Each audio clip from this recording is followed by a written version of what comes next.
जब सजा हो जंग का मैदान, जब तोप के बहाने उगलते हैं बारूद के अंगारे, जब होती है हर तरफ से मिसाइलों की बौछार, जब समंदर की शांत लहरों पर गूंजता है जंगी जहाजों का शोर, जब आसमान में लिखी जा रही हो विनाश की इबारत, जब हर पल मौत के साए में जी रही हो जिंदगियां, तब होता है महायुद्ध।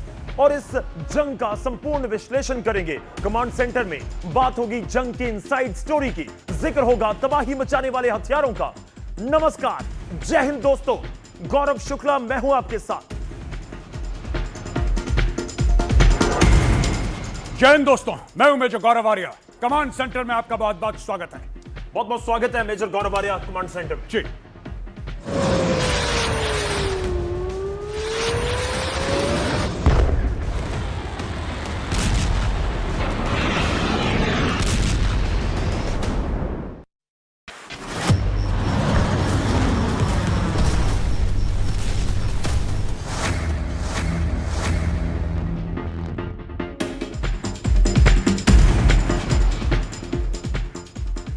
जंग हर दिन तबाही मचा रही है। ईरान इजराइल तक मिसाइलों की गूंज सुनाई दे रही है। उसका असर पूरी दुनिया महसूस कर रही है। एक बार फिर से कमांड सेंटर में पूरा आपको अपडेट बताएंगे, इन डेप्थ बताएंगे कि इस समय जंग के बीच चल क्या रहा है। लेकिन शुरुआत हर रोज की तरह मैं करने जा रहा हूं 4 बड़ी खबरों के साथ, जिनके ऊपर एक एक करके हम नजर डालेंगे। आज बात होगी डोनाल्ड ट्रंप की, ट्रंप के ऑपरेशन 5G की। जी हां, ऑपरेशन 5G क्या है, इस ऑपरेशन 5G में किस तरह से ट्रंप आगे बढ़ सकते हैं और इस 5G ऑपरेशन में क्या कुछ हो सकता है। मेजर गौरव आर्या, ऑपरेशन 5G का हम जिक्र कर रहे हैं, इसमें बहुत कुछ, और टारगेट पर ईरान। नहीं, बिल्कुल टारगेट पर ईरान है और ट्रंप का मुझे लगता है कि पानी यहां तक आ चुका है, गले से ऊपर चला गले, बिल्कुल बिल्कुल सर के ऊपर जा चुका है पानी गौरव जी। और मरता क्या ना करता पे डोनाल्ड ट्रंप आ चुका है। चलिए दूसरी बड़ी खबर जिसके ऊपर आज बात होगी, बात करेंगे आज टूटी कमर की। ये किसकी कमर टूट गई है? देखिए, पैसे से दुनिया चलती है, तो पैसे की वजह से हथियारों, मिसाइलों और उनको इंटरसेप्ट करने में किसकी कमर टूट रही है? मेजर गौरव आर्या। देखिए, हम आज की तारीख में, क्योंकि हमें खबर इजराइल की मिल रही है जी, क्योंकि हमें खबर मिडिल ईस्ट की मिल रही है, इसलिए हमें ऐसा लग रहा है कि कमर इनकी टूट रही है। लेकिन सच बात तो यह है कि ईरान में क्या हो रहा है इसकी खबर किसी को नहीं मिल रही। तो ये इसके ऊपर डिस्कस करेंगे आज की। वाकई ये समझा जाए कि अगर ईरान के बारे में अंदर से खबर बाहर नहीं आ रही, तो इसका मतलब ये समझ जाए कि ईरान बहुत मजबूत है। बात होगी इसके ऊपर। तीसरी बड़ी खबर आपकी स्क्रीन के ऊपर, जिसके ऊपर आज बात करने जा रहे हैं, पड़ोसी देश की होगी। मजाक बन रहा है उनका, कहते हैं हम बिचौलिए हैं, मध्यस्थता करेंगे, बहुत कुछ हो रहा है, लेकिन मजाक भी बन रहा है। वो भी दिखाएंगे किस तरह से मजाक बन रहा है। नहीं, बिल्कुल हमें दिखाना चाहिए और हमें एक्सपोज करना चाहिए, क्योंकि पाकिस्तान जी, जिसने सबके साथ दगा करी है, सबके साथ धोखा दिया है, आज की तारीख में वो बड़े बूढ़े की तरह पंचायत रचाने के चक्कर में है। और चौथी बड़ी खबर आपकी स्क्रीन के ऊपर आएगी, जिसके ऊपर आज हम बात करेंगे थोड़ी देर में, और बात होगी प्रॉक्सी वॉर की। देखिए, जंग में साइबर वॉर का भी हमने जिक्र किया था, लेकिन प्रॉक्सी वॉर बहुत इंपॉर्टेंट है। क्या ईरान की ये लाइफलाइन की तरह है प्रॉक्सी वॉर? किसके लिए इस समय सबसे अहम है प्रॉक्सी वॉर? गौरव, ईरान की पूरी फॉरेन पॉलिसी प्रॉक्सी वॉर है। हमास हो, हुती हो, हिजबुल्लाह हो, कतईब हिजबुल्लाह के बारे में आपने 2 दिन पहले बताया था जी। ये पूरा का पूरा फॉरेन पॉलिसी का जो पिटारा है ईरान का, that is based on proxies. तो इस प्रॉक्सी वॉर की भी आज हम बात करेंगे और जिक्र करेंगे कि किस तरह से इस समय की स्थिति इस जंग के बीच बनी हुई है। लेकिन शुरुआत करने जा रहे हैं, और शुरुआत करने जा रहे हैं एक बड़ी खबर के साथ।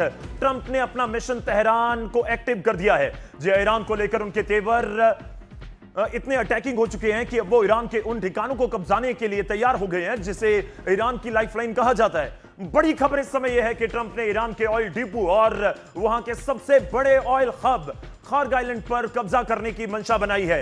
ट्रंप की इस धमकी के बीच जमीनी हमलों के लिए हजारों की तादाद में अमेरिकी सेना के जवान पश्चिम एशिया में पहुंच चुके हैं। यूएसएस त्रिपोली भी खाड़ी में ईरान के पास पहुंच गया है, जिस पर 3500 3500 मरीन कमांडो तैनात हैं, यह कहा जा रहा है।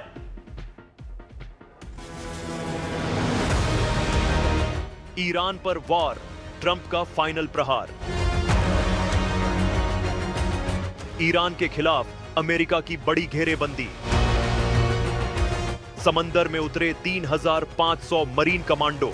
ट्रंप की सेना का खतरनाक शिकारी यूएसएस त्रिपोली खाड़ी के समंदर में सीना तान कर खड़ा है। यह सिर्फ एक जहाज नहीं, बल्कि समंदर में तैरता हुआ एक अभेद्य किला है। अमेरिका के इस तैरते बाहुबली की ताकत इतनी है कि यह हॉर्मुज स्ट्रेट में ईरान के किसी भी हमले पर पलटवार कर सकता है। इस घातक युद्धपोत की तैनाती का मतलब सिर्फ शक्ति प्रदर्शन नहीं, बल्कि जमीनी जंग पर उतरने का पुख्ता प्लान है। खबर है कि यूएसएस त्रिपोली 3,500 नौसैनिकों और मरीन कमांडोज के साथ युद्ध क्षेत्र में दाखिल हुआ है। यह जहाज इतना विशाल है कि इसे एक छोटे एयरक्राफ्ट करियर की तरह देखा जा रहा है। यूएसएस त्रिपोली एक खतरनाक हमलावर जहाज है। इसमें दर्जनों हेलीकॉप्टर, MV-22 ऑस्प्रे और घातक F-35B joint strike fighter jets तैनात हैं। ईरान पर जमीनी जंग में ट्रंप ने अपने टारगेट भी सेट कर लिए हैं। फाइनेंशियल टाइम्स से बातचीत में ट्रंप ने दावा किया कि उनका सबसे अहम लक्ष्य होगा ईरान के तेल डिपो पर कब्जा करना, ईरान के सबसे बड़े ओनियल हब कार्ग आइलैंड पर कब्जा करना। ये वही द्वीप है जहां से ईरान का 90% तेल एक्सपोर्ट होता है, और हॉर्मुज स्ट्रेट पर कंट्रोल करना है। इसके अलावा अमेरिका की नजर ईरान के न्यूक्लियर प्लांट, बंदर Abbas port, South Pars gas field के साथ साथ उसके यूरेनियम संवर्धन पर भी है। यही वजह है कि अब ईरान में अमेरिका के ग्राउंड ऑपरेशन का काउंटडाउन शुरू हो गया है। हालांकि इस जमीनी जंग में अमेरिका की बड़ी मुश्किल यह है कि इसमें इजराइल ने ग्राउंड ऑपरेशन में अमेरिका का साथ देने से इनकार कर दिया है। वहीं ईरान ने भी अमेरिकी सैनिकों को ताबूत में भेजने की चेतावनी दी, और इस ताबूत वाली धमकी को अमलीजामा देने के लिए IRGC ने अंडरग्राउंड मिसाइल सिटी के दरवाजे खोल दिए हैं।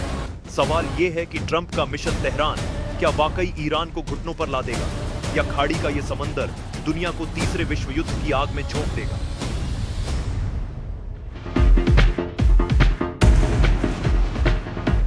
यहाँ पे मैं आपसे यह बात पूछना चाहता हूं कि ट्रंप कह रहा है कि वो खड़ग आइलैंड के ऊपर कब्जा कर लेगा क्योंकि 90% तेल जो ईरान का है वो खड़ग से जाता है।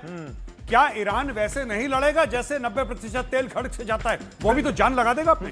देखिए, हम जो पहले भी डिस्कस लगातार कर रहे हैं, अगर आपने 90% तेल के ऊपर एक तरह से ब्रेक लगा दी तो फिर क्या होगा? मुझे समझाइए थोड़ा सा, दर्शकों को भी, मेजर गौरव आर्या, कि अगर 90% तेल के ऊपर कब्जा कर लिया तो यह समझा जाए कि ईरान फिर घुटने टेक देगा, सरेंडर कर देगा, हाथ खड़े कर देगा। देखिए, इसमें दो बातें हैं। ईरान का जो पूरा स्ट्रक्चर है वो चलता है खड़ग आइलैंड से। खड़ग आइलैंड वो एक तिजोरी है जो ईरान को पैसा देती है। जी। आपको क्या लगता है मिसाइलें जो हजारों की तादाद पे फायर करता है, ये पैसा कहां से आता है? ये रूस और चीन मुफ्त में नहीं दे रहे, इसके बदले में ईरान उनको तेल दे रहा है, गैस दे रहा है। इसीलिए ये लोग इनको इतना ज्यादा हथियार दे रहे हैं, सैटेलाइट इमेजेस दे रहे हैं। तो ट्रंप की यह चाल है कि सबसे पहले इसमें चाबी लगा दो, ये स्टोरी खत्म कर दो यहां से कि यहां से कुछ बाहर जा रहा है, यानी कि खड़ग आइलैंड से तेल और गैस बाहर जा रही है। पहले तो एक कहानी ये खत्म कर दो। दूसरी चीज, हॉर्मुज के बाहर यानी कि अरब सागर में एक ब्लॉकेड लगा दो कि वहां से कोई चीज बाहर नहीं जाएगी, यानी कि ये लोग खुद भी एक्सपोर्ट नहीं कर पाएंगे। और तीसरी बात, खड़ग आइलैंड पे बैठ जाओ और उसको होल्ड करके रखो। एक बार आपने खड़ग आइलैंड को होल्ड कर लिया तो फिर आपको इंटीरियर में ऑपरेशंस करने हैं, लेकिन उसको पकड़ना इतना आसान नहीं है खड़ग आइलैंड को, क्योंकि इसमें पूरी अपनी जान झोंक देगा ईरान। ईरान मर जाएगा खड़ग आइलैंड को नहीं। देखिए, खून खराबा बहुत होगा खड़ग आइलैंड के चक्कर में। अगर डोनाल्ड ट्रंप ये सोच रहे हैं कि उसके ऊपर फौजी उतारेंगे तो ये कोई मालपुआ नहीं है जो मुंह में डाल के खा लिया। मैं यही समझना चाह रहा हूं कि कितना मुश्किल हो सकता है, कितनी बड़ी प्लानिंग करनी पड़ सकती है अगर इजराइल अमेरिका को इस आइलैंड के ऊपर कब्जा करना है। एक चीज तो समझ आ रही है कि अगर खड़ग आइलैंड को कब्जा कर लिया तो एक तरह से गर्दन हाथ में आ जाएगी। सही है? जी, अगर गर्दन हाथ में आ गई तो गर्दन बिल्कुल इतनी आसान भी नहीं होती। बिल्कुल। जब आप किसी की गर्दन पकड़ते हैं तो एक तो पकड़ना आसान नहीं होता, और इसलिए आसान नहीं होता क्योंकि दूसरे को पता है कि आपका हाथ उसकी गर्दन पे है, तो वो वैसे ही लड़ता है। मैं ये कहने की कोशिश कर रहा हूं कि अब ईरान ने जो तेवर अभी तक दिखाए हैं उससे दुगने तेवर दिखाएगा खड़ग आइलैंड के चलते। चलिए, इसके ऊपर बात होगी, खड़ग आइलैंड का जिक्र कर रहे हैं, लेकिन इस बीच सवाल तो यह भी है कि क्या जो लाइफलाइन का हम जिक्र कर रहे हैं कि जो ईरान की लाइफलाइन है उनमें खड़ग आइलैंड है और क्या कुछ है, अगर उसके ऊपर टारगेट अमेरिका करता है तो उसका कैसा जवाब होगा, हम इसके ऊपर बात करेंगे। और इस बीच यह भी बात होगी कि जंग के बीच ट्रंप बड़े दावे भी कर रहे हैं। उनकी तरफ से दावे तो इस तरह के भी किया जा रहे हैं कि जो ईरान है वो कह रहा है कि एक तरह से कहिए कि बैकफुट पर आने की बात हो रही है, या बैकफुट पर कहा जा रहा है।